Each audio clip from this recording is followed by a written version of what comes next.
Halo semuanya, kembali lagi bersama Candela Course. Kali ini kita akan membahas soal OSNK IPS SMP tahun 2024.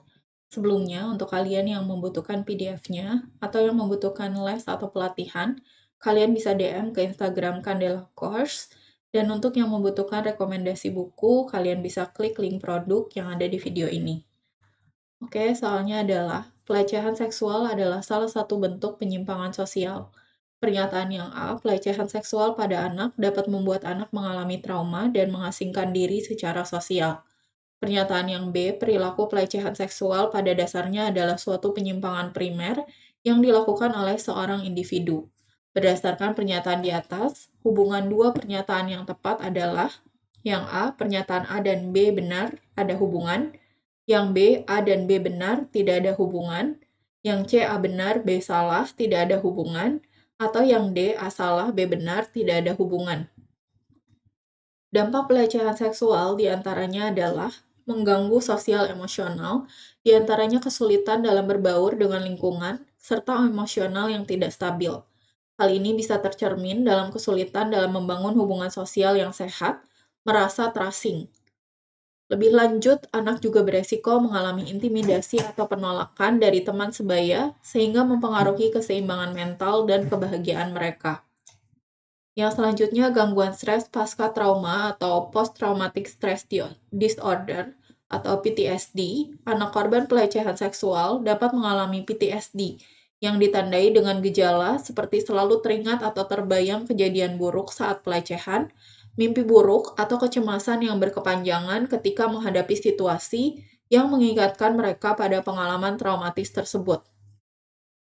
Yang selanjutnya berdampak pada harga diri yang rendah dan merasa kesepian.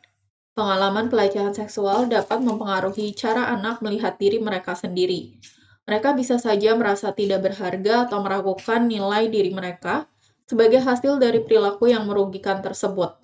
Selain itu, mereka juga bisa merasa bersalah atau malu atas apa yang terjadi.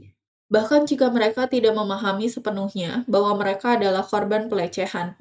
Tentu saja hal ini dapat mengganggu perkembangan harga diri mereka.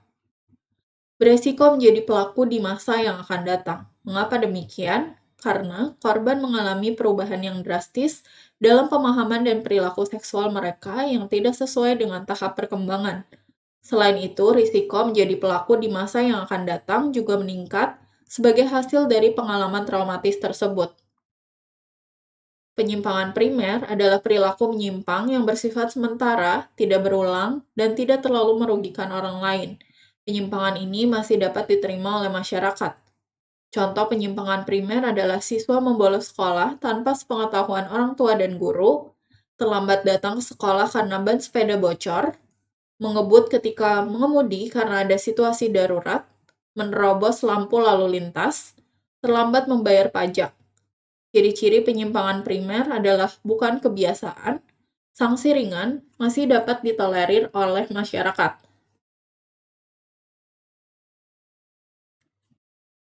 Perbedaan penyimpangan primer dan sekunder adalah penyimpangan primer bersifat sementara dan tidak berulang, sedangkan penyimpangan sekunder sudah menjadi kebiasaan.